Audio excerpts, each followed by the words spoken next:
So welcome everyone, and it's a great pleasure to welcome Professor Federico Fabbrini today with us. Federico is Professor of European Union Law at the Dublin City University, Faculty of Law. Is it a faculty? School of Law and Government. School of Law and Government. And he is the founding director of the Brexit Institute. There are actually many overlap in the research that he's carrying out with his team and what we are doing. He has, of course, a strong expertise in European Union law, which is not the main focus of what we do. But as European law, of course, crosses on many different subjects, this is also what we are interested at, and especially looking at something he has been researching for quite a while, the financial or economic constitution of the European Union, and especially how it has changed due to recent developments from the COVID pandemic and the changes that this has brought about, and the war in Ukraine lately. It is, and Federico has also written a nice book by Oxford University Press on that subject. So it will be very interesting for us, especially looking at issues like the fiscal policy, European Union law, multi-level governance, war issues potentially, and many other things, to listen to his presentation and possibly to stay in touch also for future research endeavors. So this is also one of the backgrounds of the invitation that we are very glad that you have accepted. Thank you. I, of course, have omitted many other things of his curriculum vitae, which is very long and very international. So if I have forgot something important, feel free to add, and the floor is yours. And then we will have a discussion, presentation, what have you. Thank you, Federico. Thank you very much, Francesco, for your invitation. You did forget to say something, which is that you and I know each other for 20 years, and you were in the jury that awarded me my law degree at the University of Trento back in 2006, I think. So I still remember I was very scared of seeing you there seated at the table with the professor questioning me, but I'm glad we've remained in touch in the subsequent 20 years. And we're still talking. Jokes aside, it's really a great pleasure for me to come to the IREC in Bolzano. It's actually my first talk here, so I felt I had to wear a tie. Forgive me if I look too formal, but I really like this setting, this layout for the seminar. And I'm very pleased to be in Bolzano. I'm originally from Trento, so it's also quite close to home. But I welcome the opportunity to exchange ideas and see also potentially other future opportunities for collaboration. So specifically what I want to do this afternoon, what we agreed I would speak about is my book, EU Fiscal Capacity, Legal Integration After COVID-19 and the War in Ukraine, which was published a couple of years ago, and it's a book about fiscal integration in the European Union after the pandemic. I know that the Institute for Comparative Federalism also looks at fiscal integration, so I thought this could be an interesting bridge for a conversation. I should maybe say as a disclaimer, or really as an introduction, that I am a professor of European law. I'm interested primarily, my research interest is on European integration.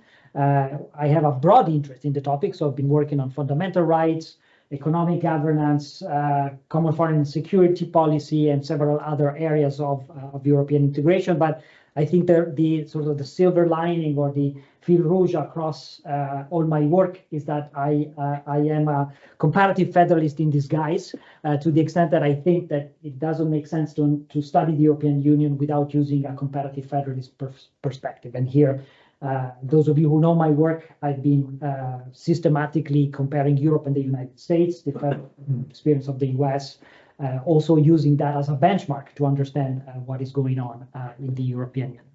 At the same time, I should say, in the last few years, I've been almost perversely interested in the various crises that the European Union has been facing. So in this slide, I just wanted to point out some of my recent work. I obviously worked on Brexit, one of the big crises, the first member state leaving the EU, and I wrote a book on Brexit and the future of the European Union in 2020.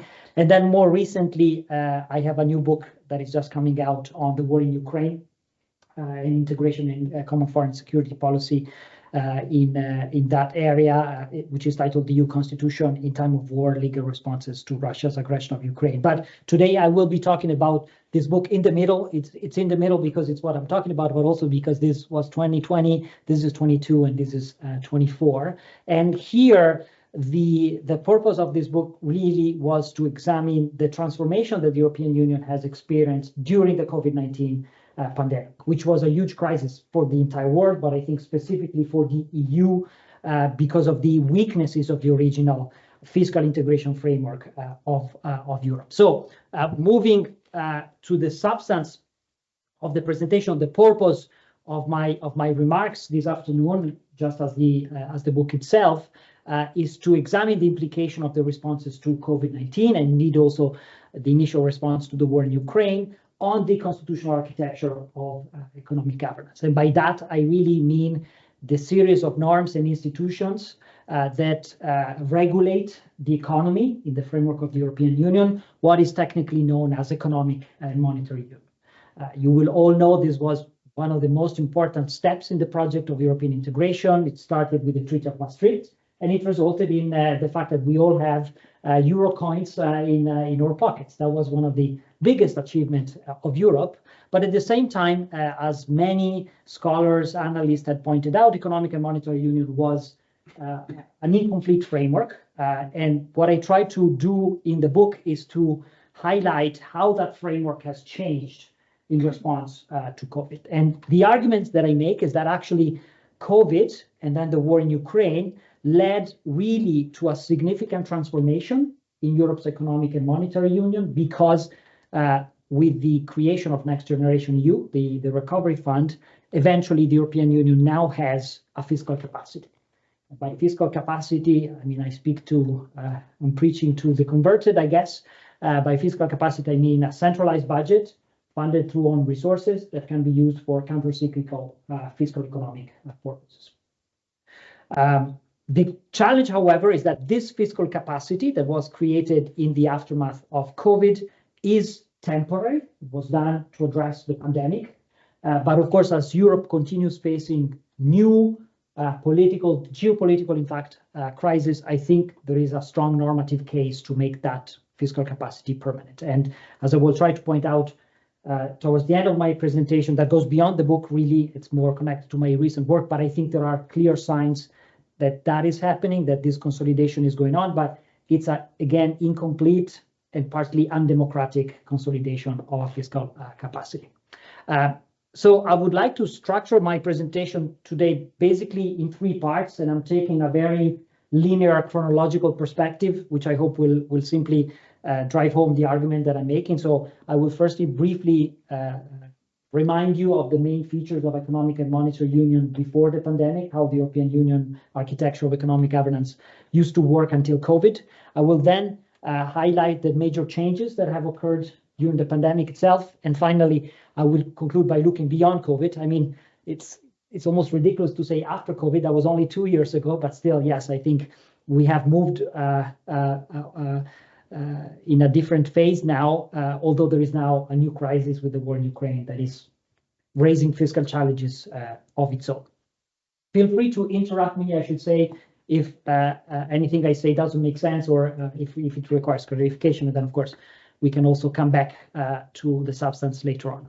So let me begin with some very quick remarks about Europe's economic and monetary union before COVID-19. I said it a second ago, the creation of economic and monetary union was one of the most important moments in the project of integration. It happened after the end of the Cold War, reunification of Germany, the enlargement of the EU, and the idea of endowing the EU with a single currency was symbolically one of the most important steps in creating also a European identity. So there was a political vision behind this economic project, for sure. However, there is tons of literature, historical literature, economics, economical literature, political science literature. Creation of economic and monetary union in the 1990s was a compromise. It was especially a compromise between France and Germany, and it resulted in an asymmetric architecture of economic and monetary union. So member states, rather I should say the majority of member states, because some of them have an opt-out, but almost everyone gave up sovereignty over their currency and created a federal institution, the European Central Bank, that governs for banknotes or monetary policy. But at the economic level, there was no parallel centralization of fiscal power. So we had a centralized monetary policy in a federal institution, but a decentralized economic policy left at the state level. And of course, the rationale of that is very clear. Economic policy is the main instrument through which a government deploys its political priorities. So control of budget policy was seen as essential for state sovereignty. However, the absence of a fiscal capacity inevitably created disequilibria in the functioning of economic and monetary union, which is why from the very early days, the EMU was embedded with a number of rules, essentially legal constraints, which, as you know, were designed to prevent what economists called negative externalities. So the idea that I go downstairs to the cafeteria, spend all the money, and then Francesco Palermo has to come with his credit card and pay for my foolishness. And the way how this was done is through a set of rules, which still to these days are legally binding and are discussed almost every day in the newspapers. Those are the rules of the Stability and Growth Pact that says no state should run a deficit over 3% and no state should keep a public debt over 60% of GDP. When this happens, there is a procedure, the excessive deficit procedure, whereby states are forced to slowly reduce their debt over time. And to make all of this credible, the treaties entrench a no bailout rule. So if a state fails, nobody's coming to save them. And of course, the ECB cannot run a monetary financing policy. So there is no possibility for the central bank to essentially buy state debt to keep it afloat. By the way, and this is a footnote, the existence of these legal constraints explains why people like me, a lawyer, has dedicated quite a bit of his research to economic and monetary union. This doesn't really happen in other federations worldwide. Other federal system, and I consider the EU as the federal comparator here, have much less legal rules, partly because you have separate fiscal capacities. So in the United States, for example, there are no federal constraints on state budgetary policy, but of course, both the states and the federal government have their separate fiscal capacity with different revenue streams, taxing power, and different spending powers. In the EU, that was not the case, and so the result was no fiscal capacity at the center, but lots of rules on what the states can do separately. Okay, you will all know, and I don't need to go into details of this, the system as it was designed in Maastricht and as it started operating in the new millennium worked relatively okay for about 10 years. Then the financial crisis hit with Greece almost on the verge of failing. Some changes were made in 2012, 2015, but again, the substance of this architecture was not fundamentally amended. So we got to COVID effectively with this legal framework in place. What happens during COVID, however? And here, all of a sudden, we find a major policy and institutional shift in the approach to the crisis. The response to COVID-19 was, from the very early days, quite different from the response, for example, to the financial crisis of 2012, 2015. And all the EU institutions rolled out new important programs. I just listed some of them here. The ECB created a pandemic emergency purchase program to finance liquidity in the financial market. The SURE unemployment system was approved by the Council. This is the first ever European unemployment system that allowed up to 30 million workers to keep their job despite layoffs. And of course, there was a lot of flexibility granted on the application of state aid rules. But Admittedly, and I think there is wide consensus on this, the real game changer in the European response to COVID was the establishment of the EU Recovery Fund, NGEU, Next Generation EU, in June 2020, so less than 6 years since the beginning of the pandemic. And NGEU is transformational for at least 3 reasons. It is a budget of 800 billion euros, so a significant pot of money that the European Commission is entitled to raise on the financial markets, issuing European common debt. This money is transferred to member states both as loans, repayable support, as well as grants, non-repayable support, so effectively subsidies, in for basis of a criteria that allocates funding to states on the basis of needs. And then the third component of Next Generation EU is there is an agreement by the EU to raise new own resources to pay back the debt. So if you add together these 3 elements, you have borrowing power at the central level in the European Union, you have spending power for the EU, and you also have prospectively taxing power. So can you claim is this a Hamiltonian moment where all of a sudden a federation is born in Europe with significant fiscal capacity? Some have argued that. In my book, I tend to agree with that vision that NGEU is really transformative in this respect. But of course, there are also challenges, and I'll come back to this in a second. Since I know I've talked primarily to lawyers, let me just add a couple of technical information about Next Generation EU. Next Generation EU is a centralized fiscal capacity because it meets my definition of a fiscal capacity. So it's a central budget funded by own resources that can be spent for counter-cyclical economic purposes. However, its legal design is typical EU law. So it's highly complicated, and it's done through a constellation of legal norms. The starting point is a so-called European Recovery Instrument, which is adopted on the basis of Article 122 of the Treaty on the Functioning of the European Union. This is a kind of an emergency clause that allows the Council to adopt temporary responses. And the European Recovery Instrument effectively created the Next Generation EU recovery budget as a pot of money on top of the normal budget of the EU, which is the Multi-Annual Financial Framework 2021-2027.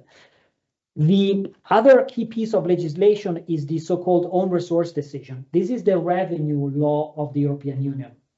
As every state or region or provincial autonoma, you have a spending act and you have a revenue act. The ORD is for the EU, the laws that says this is the money we are absorbing from taxation, from custom duties, from contributions by member states, or crucially, that's the big news for this EU own resource decision, through the issuance of common debt. So the ORD gives legal authority to the Commission to go on the financial market and sell EU bonds up to a value of 800 billion euros at 2019 prices. Then the most well-known element of the Next Generation EU is the Recovery and Resilience Facility, which was adopted afterwards, so at the beginning of 2021. And the Recovery and Resilience Facility governs how NGEU money has to be used by the member states. To be more precise, not all NGEU money goes in the RRF. Sorry, that's a misspelling by my side. But roughly 90% is really used by the RRF. There are other programs which are directly managed by the Commission. But the biggest pot is the Recovery and Resilience Facility, which is well known because it's the backbone of the National Recovery and Resilience Plan, the PNRR in Italy. And every member state had to adopt a National Recovery and Resilience Plan that met the conditions set in the Recovery and Resilience Facility, including, as you know, the periodic milestone targets, the assessment of the Commission, and a very innovative governance, by the way, of the system. And then finally, the last piece of the puzzle of Next Generation EU, and I'm glad I put it in the slide here because I know Francesco, I discovered Francesco works on democratic backsliding, but the European Parliament seized the opportunity of NGEU to include in the package of rule of law conditionality regulation, which is the first attempt, exactly, which is the first attempt to condition the spending of EU money to compliance with rule of law criteria by the member state. So it is a complex framework. And of course, one important point I will emphasize from a legal perspective is that both the European Recovery Instrument and the own resource decision are time limited. So they give this authority to the Commission to issue debt and to spend money up to a period of time. The spending actually ends in 2026, so 2 years from now, and the revenue is slightly longer. In a very wise political move, politicians decided that they will only start collecting taxes to repay the debt in 2058. So maybe we will all be dead by then, but at some point somebody will have to pay. Now, let me move to the next third part in my presentation, where I want to highlight some of the challenges and the ongoing issues with regard to Next Generation EU.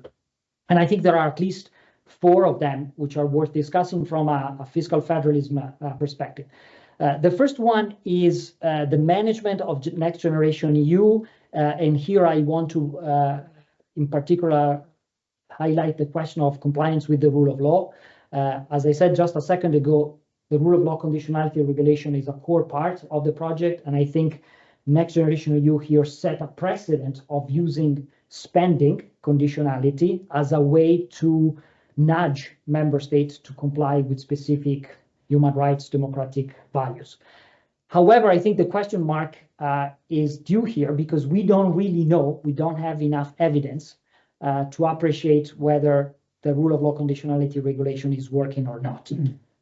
So far, the evidence is contradictory because you have cases like Poland, where apparently conditionality in EU spending helped the pro-European government of Donald Tusk get elected last year. However, Hungary is the counterexample. There, the rule of law conditionality regulation in reality has not been used because Hungary was able to gain concessions by leveraging its veto on other issues. So I put it as a question also for discussion. Is rule of law cosmetic to EU spending or is it becoming really substantive to it? The second key question is the implementation of Next Generation EU itself. And as you know, I mean, I guess I speak to a primarily Italian audience.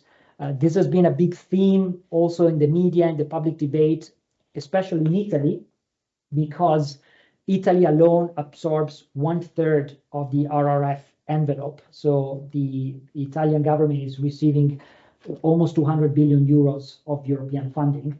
And the question is, does the Italian example show that the NGEU is working or not? Is this new system with milestone and targets which are evaluated every 6 months, inducing the country to comply better, to spend better than it used to be under cohesion policy?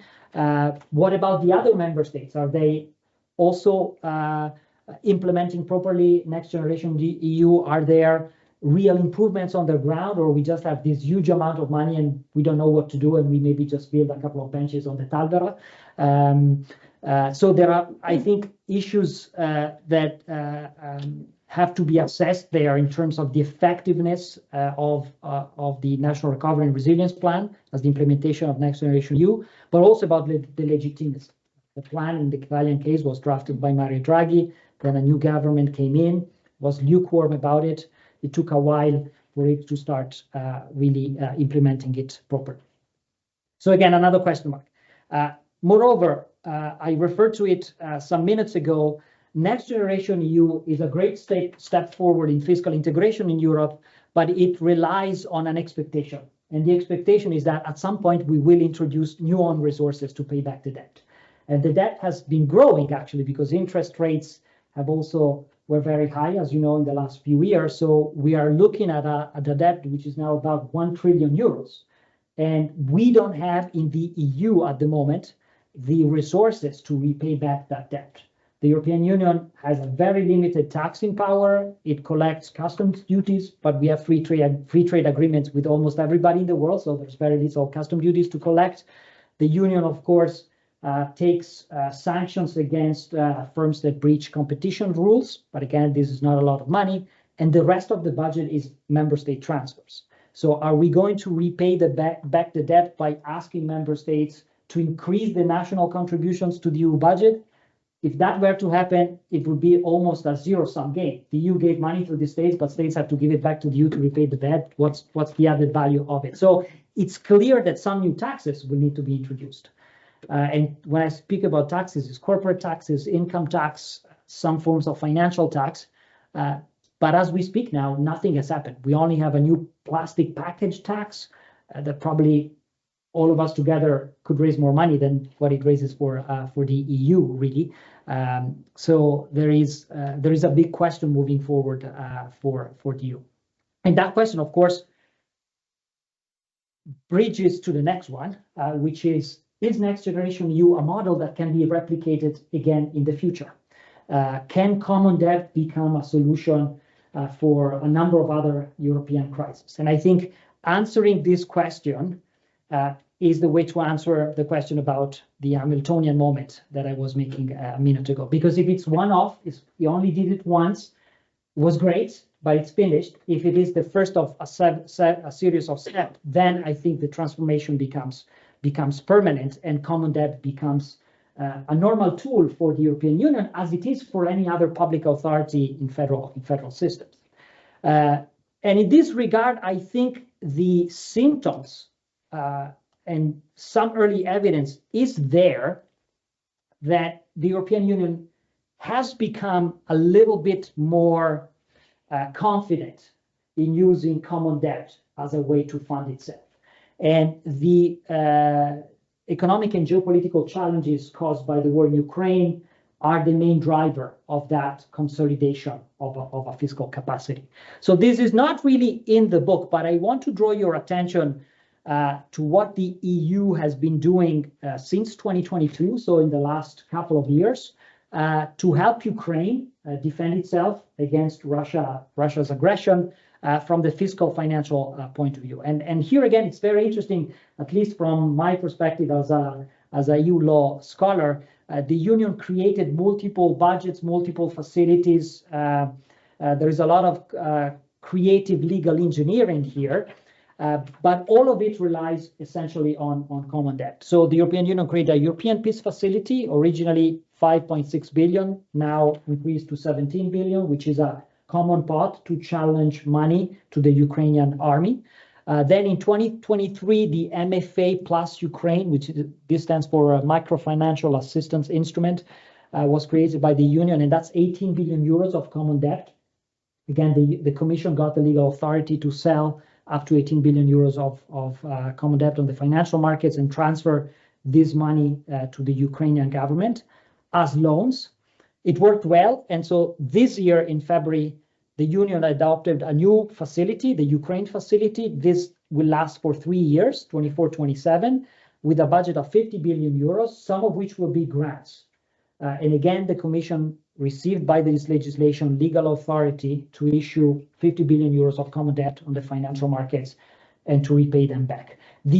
From a fiscal point of view, the European Peace Facility is slightly different, but these two instruments, and there is a third one which was just approved last month, Ukraine Loan Cooperation Mechanism is called. They all use the EU budget as a guarantee. I mean, I guess well, let me just maybe mention that, of course, the Union issues debt on the financial market, and to guarantee buyer that the debt will be repaid, you need a guarantee, and the guarantee is the budget of the Union itself, which is about 1 trillion euro. So that is used as a backup for the issuance of new debt. But again, once you start adding all this debt together, we are getting well over 1 trillion euros of common debt. And interestingly, every time the NGEU model is used, and every time, of course, the institutions say, oh, we are doing this just for this one purpose only. It will be only for helping Ukraine in 2023. And then, of course, 2024 arrives, and you need to do it again with the same legal structure. So what I think we are witnessing is a consolidation, some could say a consolidation by stealth, of a fiscal capacity of the European Union. It's now quite common for the EU to issue its debt on the financial markets. I will also add, incidentally, that all these bonds are syndicated collectively. So They are not sold separately. It's just EU bond, and then the union uses some of the money for NGEU and some of the money for Ukraine. So that trend of fiscal integration, the Hamiltonian process, seems to be well underway in the European Union. What I think is very problematic, and here I speak as a student of comparative constitutionalism, I think is the governance of this arrangement. Because number one, you don't have full involvement of the European Parliament, so there is hardly any democratic legitimacy on the issuance of common debt. This is all decided by the Council at intergovernmental level. And beyond the problem of legitimacy, you also have a problem of effectiveness, because once you have unanimity in the decision-making, then every member state can exploit this process to get concession. And here the case of Hungary comes back clearly in mind. Hungary vetoed this measure in 2023 and this measure in 2024, not because it was really objected to it, but it felt, oh, that's a good opportunity to get the bureaucrats from the Commission off my hook in enforcing rule of law conditionality. And so, again, extra meetings had to be called at the European Council level, and Ukraine got what it wanted so that the others would get Hungary got what it wanted so that Hungary could vote for this measure. And clearly, this is not a functional way of managing, a growing federal budget moving forward. So the governance issues are there, and there are also other constitutional constraints that I think limit further this process of fiscal integration. So I would say the jury is still out. There is a dynamic process going on here, but what worries me is that there is little reflections about the constitutional implications for the union as a whole, this transformation. So I'll come to my conclusion. Sorry, I went also beyond what I was planning to speak, but just to wrap up, I think Next Generation EU does rebalance economic and monetary union. I started off by pointing out how EMU had a strong M leg and a very weak E leg. I think with Next Generation EU now, it's a more balanced architecture. You really have fiscal powers at the center comparable to the monetary powers. And so the pandemic did play a key role in fostering fiscal integration, a process that the war in Ukraine has now consolidated even further. But ultimately, I do think that if this fiscal integration really becomes a permanent feature of the European Union, we also need reforms of the EU infrastructure, constitutional architecture, to increase democracy and effectiveness, especially as I think global challenges continue, and we will see more of it when Donald Trump moves in the White House on January 20th next year. So a lot of dynamic developments, but also I think for us lawyers, a lot of space to intervene and guide and advise on future needed reforms. I'll end by showing you just two logos here. This is the Jean Monnet Center of Excellence Rebuild that I direct in Dublin. It's a project that focuses on the recovery of Europe budget of the Union, integration, law, and democracy. And we launched it 2 years ago, and it's coming to an end next year. And we are going to start in January a new Jean Monnet network that we lead also at my center in Dublin, which is called Prosper, Project to Research Opportunities to Strengthen Prosperity and Economic Resilience. So the focus is on economic integration and fiscal integration in Europe. And both these initiatives are funded by the EU. So I wanted to end on this to say that, of course, we look forward also to collaborating if there is space for initiatives together in that field. Thank you very much for your attention.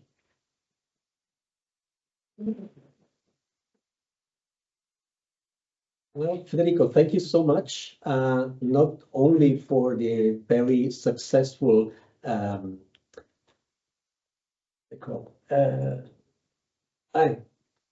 my goodness, I'm too tired.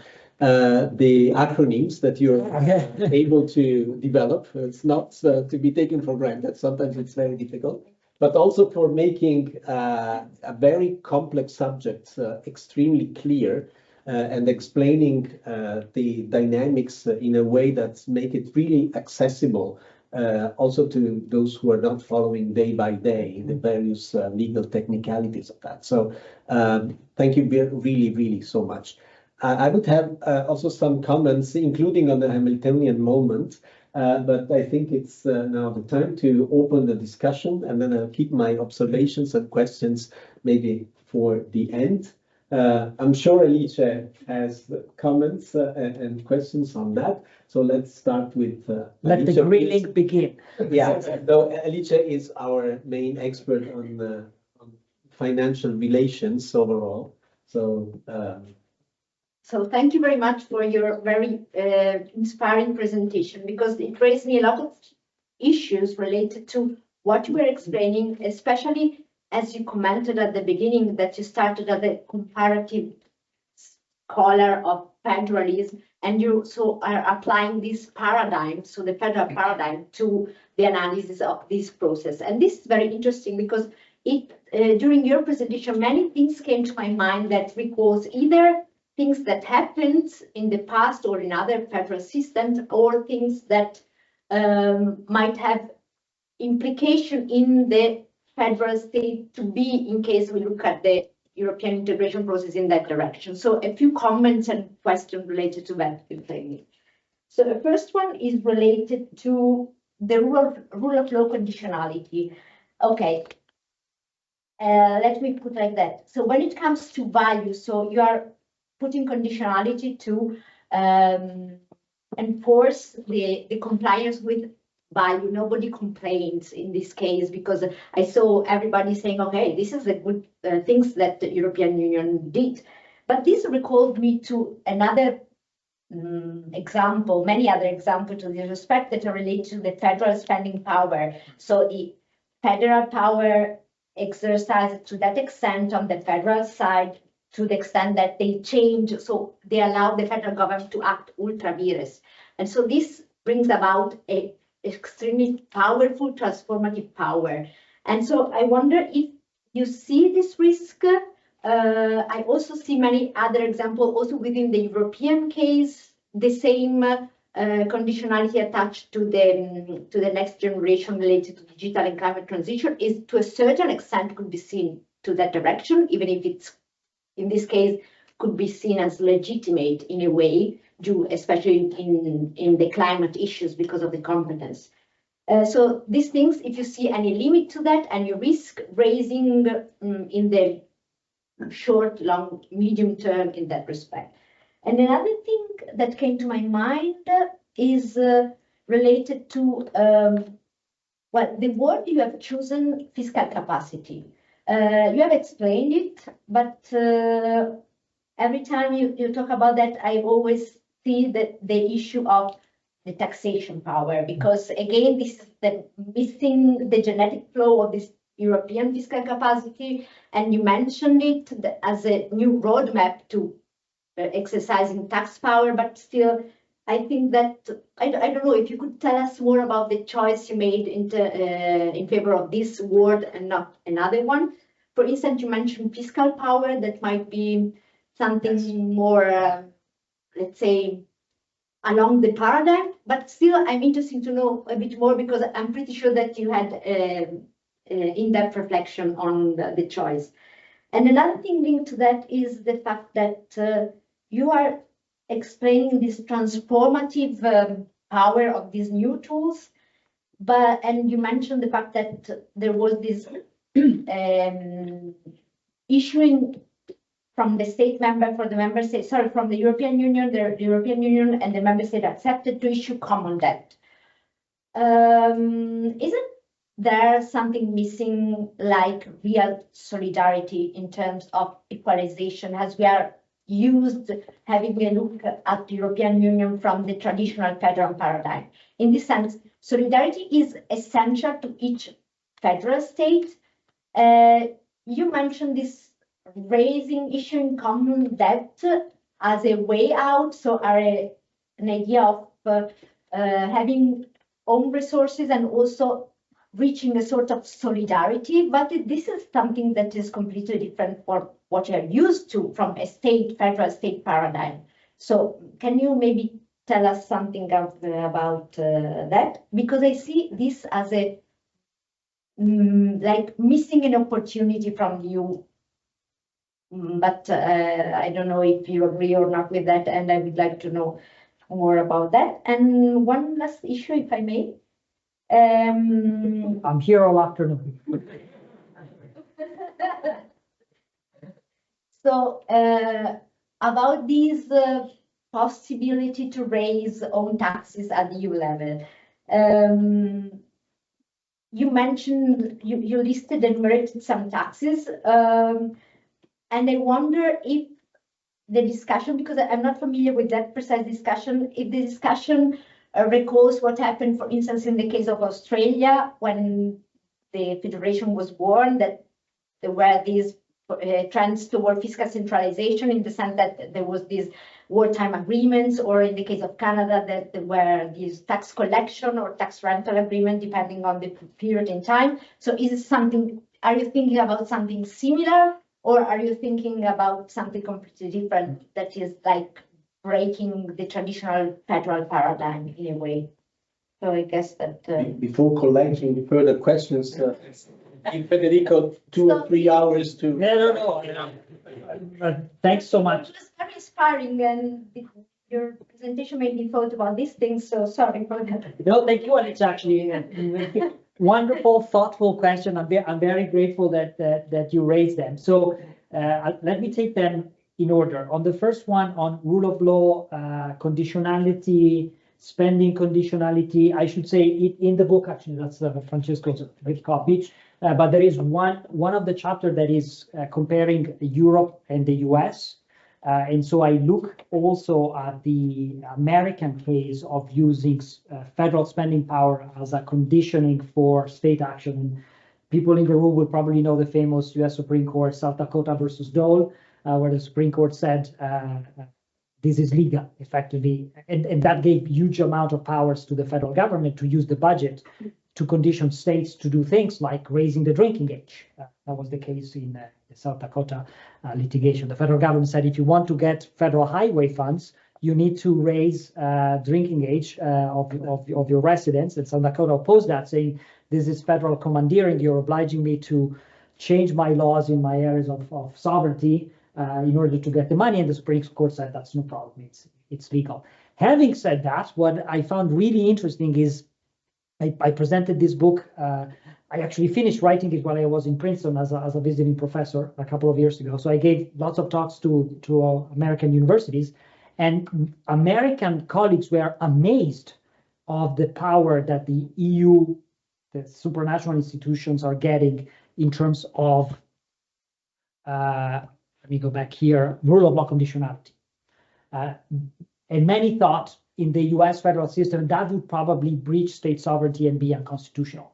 So it is interesting that actually through the rule of law conditionality regulation, the union starts using the budget to really go well beyond the budgetary power that has been confirmed through the treaties to the European Union. So there are questions there in terms of federal allocation of competencies, and some of my colleagues in EU law have started using this nice expression, which is integration through spending. We talked for many decades about integration through law in Europe, using the law as the primary tool to unify the legal system and integrate the members. And now integration happens primarily through the budget.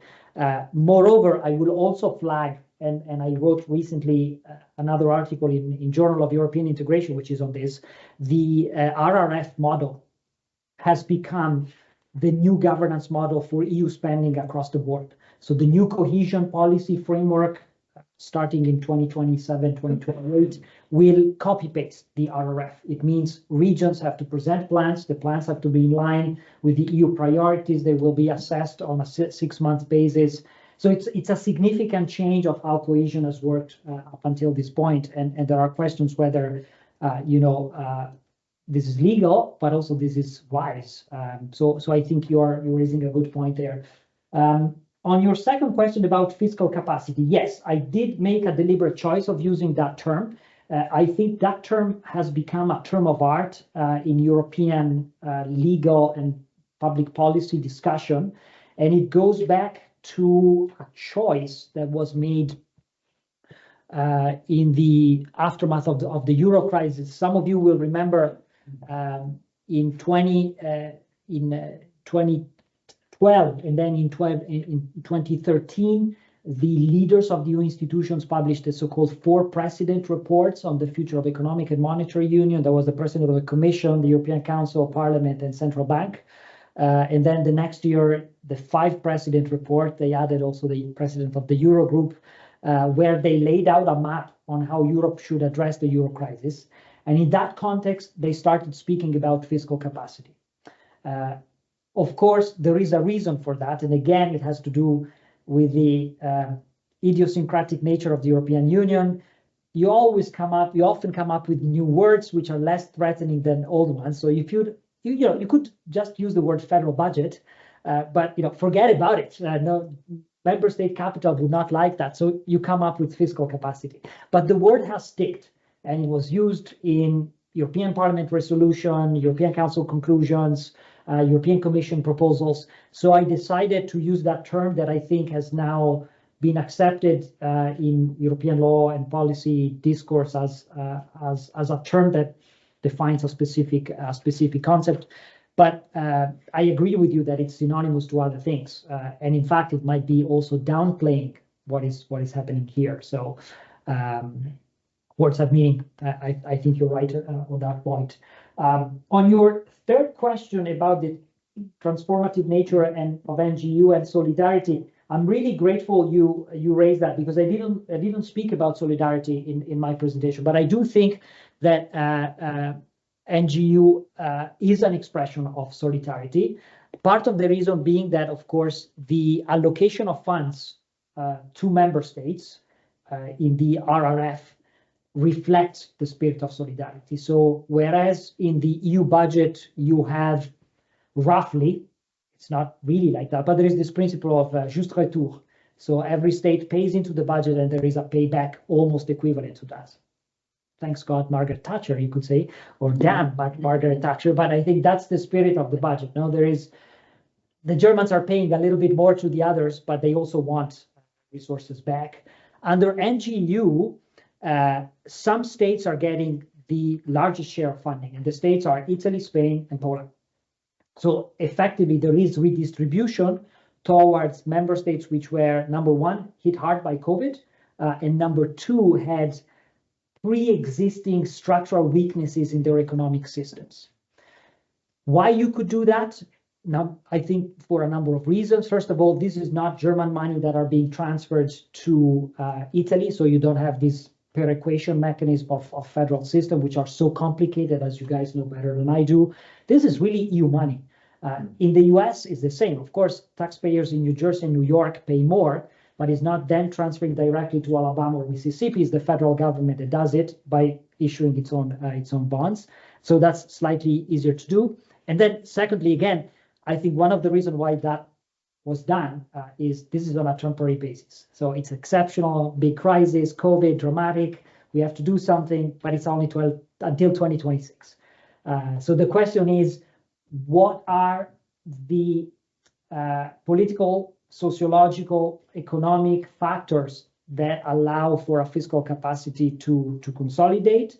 And can I answer that if you allow me? Sorry, because I think that's relevant. But I think in the book I also explained why the response to COVID-19 was different. The EU response to COVID was different from the EU response to the euro crisis a decade ago. And in my view, there are 3 reasons for that. Number one, COVID was an exogenous crisis. It came from China, and nobody could be blamed for it. Whereas the euro crisis, at least in the narrative, it was presented as endogenous. It was because of the Greeks that they spent all the money, and so it's their fault. Secondly, COVID was a symmetric crisis. It's true, not everybody was hit in the same way, but more or less all of Europe was under shutdown, whereas the euro crisis was asymmetric. The Greeks, the Portuguese, the Cypriots, the Spanish were in pretty bad shape, but the Germans were in pretty good shape, like the Dutch and the Finns. And then the third element that I think explains a different response is the moral nature of the crisis. If you remember 4 years ago, the piles of graves in Bergamo, even if you are a fiscal conservative in Northern Europe, it's hard to say we don't do anything to that. And that was not the case during the Euro crisis. So if you apply these three elements, and we can discuss that, but the exogenous, symmetrical, and immoral nature of the crisis, it's then easy to see why the same is happening in the war in Ukraine. Again, the war in Ukraine is exogenous. It's due to Putin. Nobody's to blame. It's symmetric. Everybody suffers by higher energy prices and the disruptions that are caused by the war. And it's immoral. When Russians bomb hospitals and schools, you got to do something, and common debt is an easy solution to it. So if you think of these three elements, I guess you can try, that's more political science job really, but to anticipate what crisis might lead to further solidarity between member states. Is the climate crisis a good example? Is Trump a good example? Is, I don't know, the auto workers crisis a good example? And I think, they might fit well or not so well into this retired paradigm that I laid out. But okay, we can discuss that more. And I guess finally, your question was about taxation. And I think it's the elephant in the room, as I said, because we have the debt, but we don't know yet very well how to repay it. And essentially, you have three options. One is you increase national contributions. Two, you think of new taxes. Or three, you roll over the debt, which is what Italy has been doing for 150 years. Snowballing it, of course, but the debt comes due and you issue new debt to repay the old one. And the tax base is there because Europe could repay it. There's no doubt about it. But I think what is politically the most palatable option for decision makers? Is it to introduce new taxes? Is it to increase their national contributions?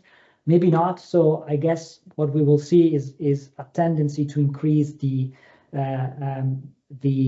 debt of the EU, which is already 1 trillion. One advantage of increasing the debt is that once you have more of it, it becomes more liquid. So it is traded on the financial market more easily than once you have a small one. And so that could also lower the yields that the European Union is paying on its debt. But of course, financial markets could also play their bet and say, can this debt be repaid back? And that would lead to higher interest rates. So I think there are challenging times for the EU ahead. And if you were to push me really hard on taxes, I do think some form of European federal corporate tax would probably be needed at some point. I think that's more likely than a income tax for individuals. Plus the internal market benefits company enormously, and you have tax competition between states and race to the bottom. It will be hard to convince my Irish friends to do it, but I think politically and legally, that's probably what we should do. Thank you very much. Thank you, Alicia. Carl, the question on. I have two questions. Okay, so let's start, and we'll see whether there are many, and we can collect them, or we can go one by one. I have to echo Francesco here. So not regarding the Hamiltonian moment, I'll leave that to you. But regarding the clarity of the talk, so it was really outstanding, I think, because notwithstanding the very complex topic, it was all very clear and structured. And what I really found especially fascinating was the argument about the various Ukraine facilities. But they are actually all based on common debt, obviously. That's what they have in common. And that together, although they are single ad hoc measures, they contribute to this emergence of the EU fiscal capacity as you defined it. And I would just like to add something regarding the governance problems that you mentioned. You mentioned essentially two, right? And one thing that I also see there, because it was a side remark, I guess, of yours, regarding the new facility now, 24 to 27, that's part of it, of these 50 billion are actually loans. So it's not grants, but it's loans. So speaking about making things politically palatable, as you said before in another context, I'm wondering how you assess this, because how this is actually constructed, whether this is really something that is then legally enforceable, because of course that also goes with the EMU, that also rules are one thing. You said that from the beginning there have been very complicated legal arrangements, but the enforcement of these legal arrangements is an entirely different story. I mean, the Maastricht criteria, and we all know that has been there from the beginning, a lack of enforcement. So also in that regard, it would be interesting how this is actually constructed legally, or what workarounds there will be, because I don't really see that this is not 50 billions of grants. I mean, that of course it can be in exchange for some Ukraine reconstruction fund, which is then grants, and then, okay, this will be loans, but we will give you another fund, which will only be grants. But so this would be interesting how you see that, for maybe rather a political science question than a legal question, but just your assessment on that. Sure, thank you. You feel like collecting some more? Well, you're the chair. But you will be responding. All right, well, have Elizabeth and Marco. I think it actually follows very much Carl's reasoning. Thank you very much for the presentation. I wanted to ask, and I hope I get it right because I'm not an expert on fiscal issues, but what kind of fiscal capacity? Let's make a hypothesis, permanent fiscal capacity. It leads to the Hamiltonian moment and so on and so forth. Then the elephant in the room, to a certain extent, is also then whether this is backed up democratically. Not that much on the governance level from the EU institutions, but whether there is broad support in general terms across populations in general in Europe, in the EU. If I somehow remember well, there is a bit of research on that with this experimental conjoint methods and so on and so forth, and there is generally broad support. But my question would then be, if we see it from bottom up, what kind of fiscal capacity would it be? Is there really divergent views on it? Is there some initial data on how different member states populations look at it or not?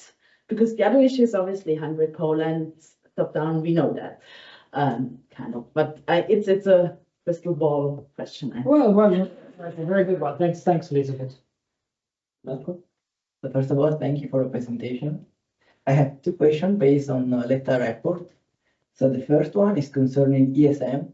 Do you think that ESM could be useful to finance national defense spending? And the second one is for the solution of EU fiscal capacity could be used to create a union of savings and investment. So in order to replace also common debt without using it, because of course North countries are skeptical. Okay, thank you very much. I'll maybe answer these three.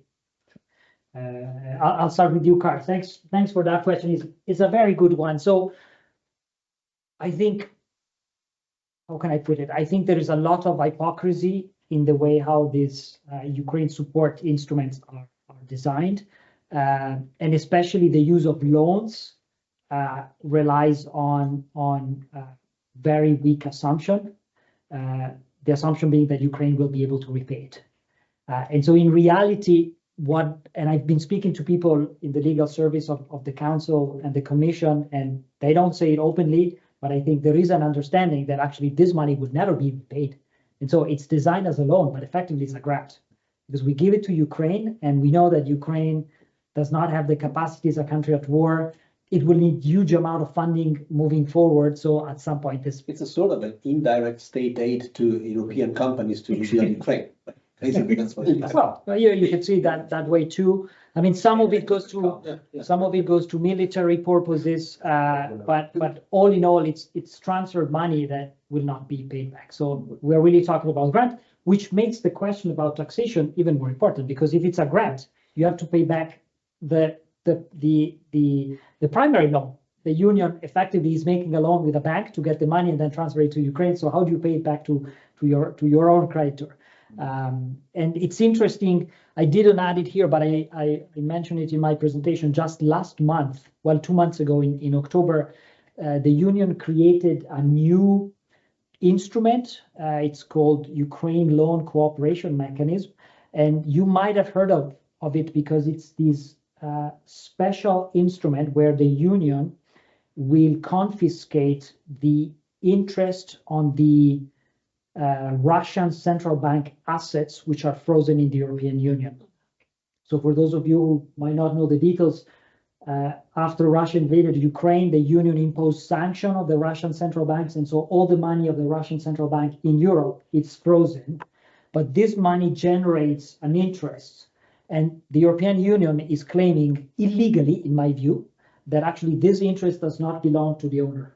And so that it can be taken and used for other purposes. Now, legally speaking, actually, that's not true. From an international point of view, the principle of sovereign immunity of state assets apply, and so the interest on the principal is still owned by the owner of the principal.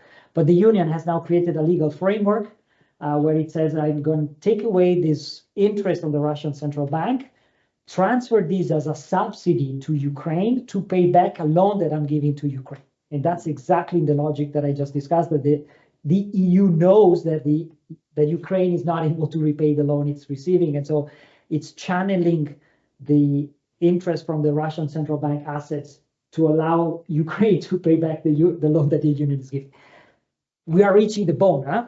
Let's be honest here. This is legal creativity at its best or at its worst. I leave it to you. But again, it's because we don't have a permanent fiscal capacity, and so we need to find this solution. So that takes me to your question, Elizabeth.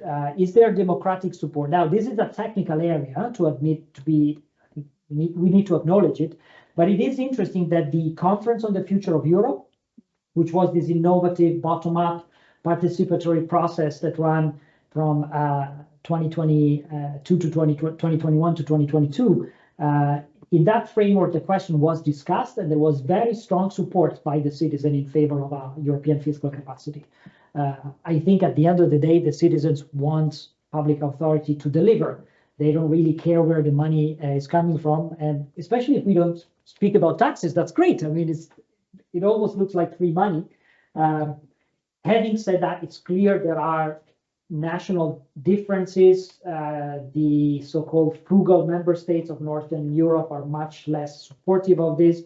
But I think the key player is Germany here, and there has been clearly a political shift in Germany in the last few years, partly because Germany itself is in crisis, was very dependent on Russian energy, very dependent on Chinese export market. Its own domestic constitutional rules make it almost impossible to finance the green transition and so on and so forth. And so the European level becomes more acceptable as a way to fund program. Marco, thanks also for your question. So on the ESM, my view, and I've gone public about it, but I'm very critical of the European Stability Mechanism. It was an institution that was created at a specific time during the Euro crisis. Where is it? It's here in the debate about the Euro crisis and the transformation of Europe. But it's an institution that is very different in philosophy from Next Generation EU. In the ESM, states pay on the basis of their size. The governance is skewed by that. So Germany has a veto power on the use of the money. The ESM gives money to states as loans, never as grants. And there is a clear asymmetry and inequality of powers in the functioning of the system. It's no surprise that effectively the ESM has not been used in response to COVID. Legally speaking, the ESM is created outside the European Union legal framework, whereas Next Generation EU is inside. The ESM is only for Eurozone states, whereas Next Generation EU is for all 27 member states. So my own view is that it's an institution that served a purpose more than 10 years ago, but we can let it remain dormant. And if we need to find new ways to fund new projects like defense, we should rather work along the models of Next Generation EU. The Saving and Investment Union and Investments Unions that Enrico Letta proposed in his report, well, it's a great idea. I agree with it. In reality, is a repackaging of the Capital Markets Union proposal that has been on the table for a decade now, really since the Euro crisis. It's very hard to get there because you have strong national resistance towards integrating financial capital markets. If we don't do it, we won't reach the scale necessary to fund lots of projects where you also need private investment and not just public investment. But unless there is really political momentum, I'm worried it will remain, again, just the latest sort of sexy label to be put on a European initiative that ends into a drawer in the Commission building. And in any case, the ability of public investment to fund several public goods should not be overestimated. So I think it's foolish to think that what is it called, Savings and Investment Union will fund a defense union. It's not going to happen. I mean, defense is a public good that only public authorities can fund. You can't expect citizens collectively by buying bonds to create infrastructure for a defense union market. So we also need public investment. So back to the next generation. Thank you. So thank you for the presentation. So I would tend to agree with Alice on the fiscal capacity issue. I struggle to see it in the same way you see it. So I would tend to think that the EU doesn't have really fiscal capacity. Taxes are very low. Okay, we have debt, and then we still have fiscal competition among the states. We have very different taxing schemes in the EU. One possibility would be the one you mentioned, have kind of a common corporate tax, but good luck convincing the Irish, but also the Luxembourgish or the Dutch. Another option could be mutualization of debt. We could have mutual debt, but first, let's convince the state, but second, will we convince the markets? Especially now with the French bond not being very popular among the markets. So it will be then taking the risk, so the credit rating of the Germans, the Finns, and the Dutch, basically. So it would be very difficult. Also, in my view, conditionality, I agree, and especially regarding rule of law. But I think it's easier when it's just one country. We just need to. Hungary tries to lobby the other countries to get concessions. The EU reacts by granting concessions to Hungary. But if it's not Hungary, but also Slovakia or Romania now, maybe it's more difficult. And we go back to one thing you mentioned, the decision-making mechanism. If we don't move away from unanimity, the EU will be simply stalled. There is no way to move forward. So what are the options? I would say maybe Trump is the solution in the sense that we will get more income from tariffs. From tariffs, yes. So maybe that's our solution. But this is. But it's a very difficult one because the reform processes of the EU are slow, and we have the EU is not very flexible to adapt. Although we could say that COVID and Ukraine was an exception, but you mentioned something that made me think. You compare COVID with Ukraine, and you said that it meets the 3 criteria. I'm not so sure that the war in Ukraine affected all the states, all the member states equally. So I don't think the energy crisis affected Spain and Portugal, for instance, in the same way that affected. I mean, Spain has more liquid gas processing capacity than the whole EU alone. Simply because the Germans were not interested because they were buying cheap Russian gas. So I'm not sure if it meets the 3 criteria. I agree with the other 2. I'm not so sure. I think it's probably that it affected the rich states. So it affected the Finns, it affected the Dutch, it affected the Germans, and then the EU moves. If it would have only affected Italy, Spain, Greece, Cyprus, maybe the reaction would not have been that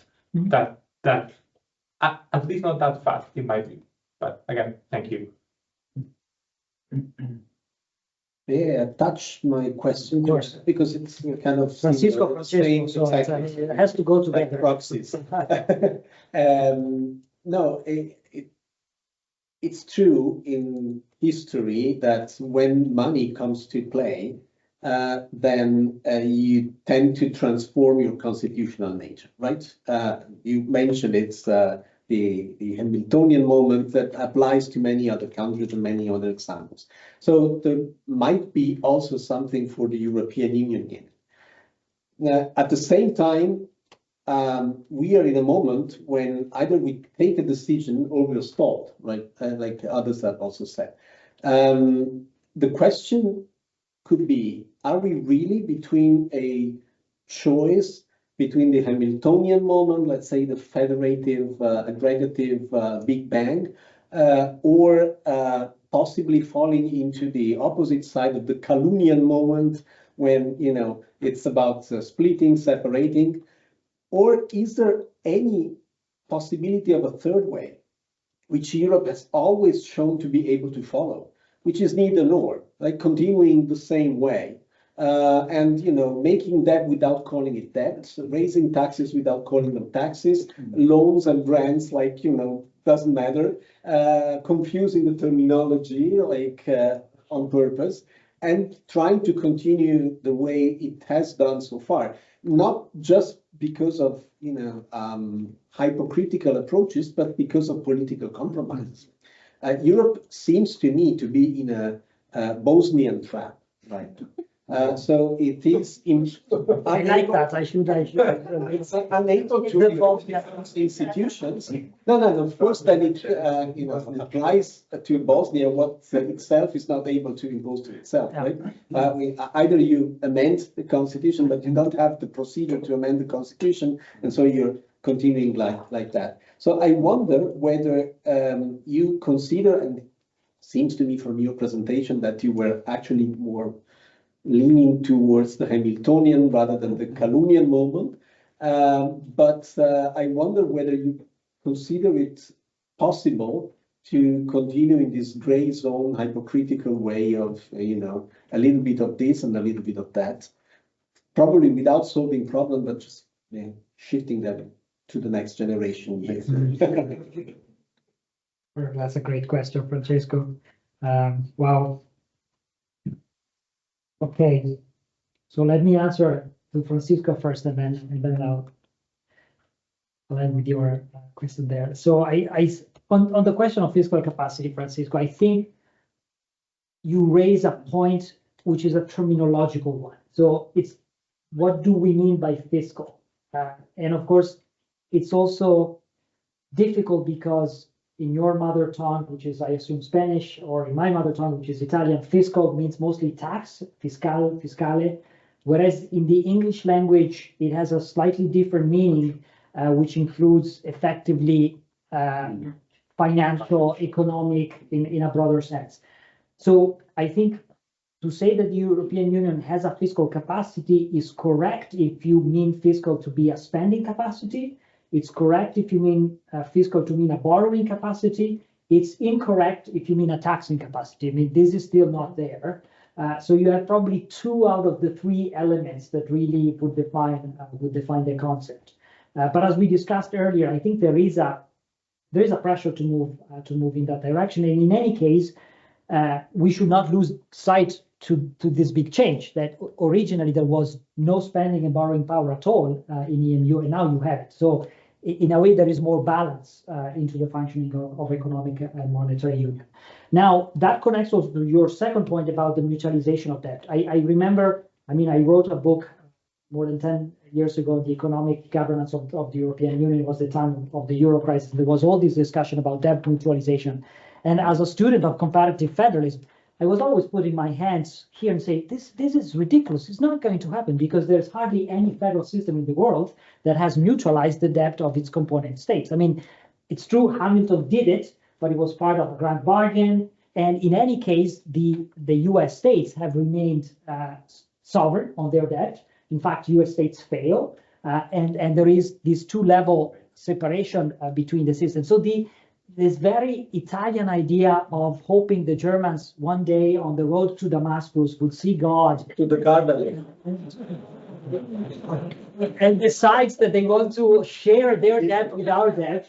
I mean, this is absurd. But it's also a failure of understanding federalism, because in federal system, this is not what it's, and that's where I think NGEU is finally the right response, because this is not about neutralizing the Italian debt and the German debt. It's about having an EU debt, which is separate. So the Italians will keep paying their high yields on their expensive debt. The Germans will pay the low one, and then there is a collective debt, federal, that is backed up by all states jointly.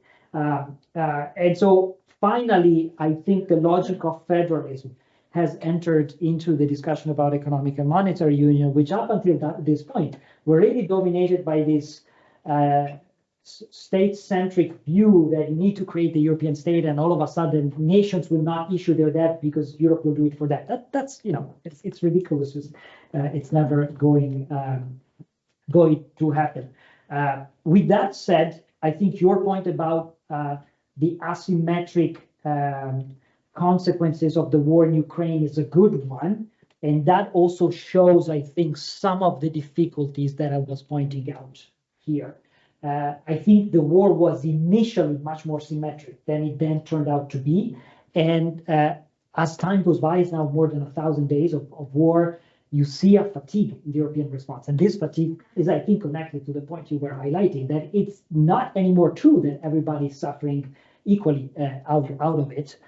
But surely Germany is still suffering, and that's a key player. And so you see some measures, and Ursula von der Leyen is German.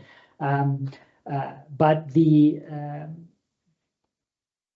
I think the fatigue that you see in the European response is partially connected to that sentiment in some areas of Europe that we are not really concerned by this. So why should we spend our money, give up some of our resources, shift priorities because of something that ultimately doesn't hit us very hard. So it is a good point.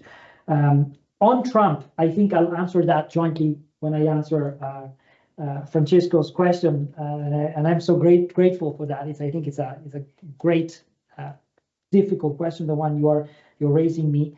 I will say that I think a Kaluuyan moment is not realistic for the EU, and part of the reason I say this with some confidence is because, as I said at the start, I devoted quite a lot of my time recently to the topic of Brexit, which is exactly Kaluun, the dissolution of the union, a state that withdraws, and I think that has been a failure. I mean, it was great for me. I could create the Brexit, but for the Brits, there are clear evidence, and they know it. I mean, getting out of the EU has meant they've reduced their economic powers, they've reduced their political powers, they've reduced their cultural power and their cultural influence across the board. So what is happening effectively as we speak is a silent attempt by the Brits to undo the damage that they have done and to rebuild bridges with the EU. And I think everybody could see the negatives of getting out of the European Union. So until 2016, 2020, you had Nexit parties in the Netherlands that wanted to leave. You had Frexit parties in France with Marine Le Pen. After the Brits did it, after people saw what it means, nobody speaks about leaving Europe anymore. Huh? The question is changing Europe, is making it more intergovernmental, transform it perhaps in a confederation of nation states, but leaving it, not at all. You won't get a vote because I think, again, the British case is just paradigmatic of the negative. However, I think your other option is probably more, more realistic one, the muddling through solution for the European Union. So you don't disintegrate, you don't really integrate, so no Kaluun, no Hamilton. We just go on as we did it so far, failing forward and try to deal crisis by crisis. Definitely, that's how we got to where we are. I think we need to be honest. There was no intelligent design. It's just a lot of haphazard chance. But here is where Trump comes in my view, because that type of integration, incremental, step-by-step, almost casual, is no longer sustainable once you have really serious geopolitical threats and an environment which is no longer favorable. I mean, for good or worse, the Americans have supported our project, protected us, gave us ample wiggle room to do what we wanted while they took care of the rest of the problems of the world. And those days are gone. Those days are gone. Now it's up to us, and it will mean increasing enormously our spending on defense, increasing our military capabilities, and to do so again, you need fiscal capacity and endowing ourselves of a governance structure that is fit for purpose. Or we will either disappear or somehow become irrelevant on the global stage. And of course, the question is, how do you do that? I guess the Bosnian trap you were referring to. So we need to reform the EU, but you can't reform it because you need unanimity, and Viktor Orban is not going to let us do it. In my view, I think the way forward is more differentiated integration. Incidentally, on defense, including in this little book of mine, I have started putting forward some ideas, one of which is to revive the European Defense Community Treaty that was drafted in the 1950s by the six founding member states, and actually is dormant, but is not dead. And that could be a way to restart integration on security and defense, but also budget and industrial policy between a smaller group of countries, hopefully an avant-garde. But we need to do something, otherwise I think it's going to be very, very difficult. Thank you. With this optimistic note. And well, thank you also for confirming that actually 18 years ago it was a good choice to award you the degree. And well, you use it for the best, and it was really a great talk, very, very informative, thought-provoking, and yeah, a great basis also for future cooperation. So you've seen now you got to know all of us, and not only me, and I think we also came to appreciate your skills and capacities and analytical abilities. So this is hopefully just the first step of a mutual cooperation that yeah, we all very much look forward to. Thank you so much, Federico, for taking the time and for talking. Great pleasure.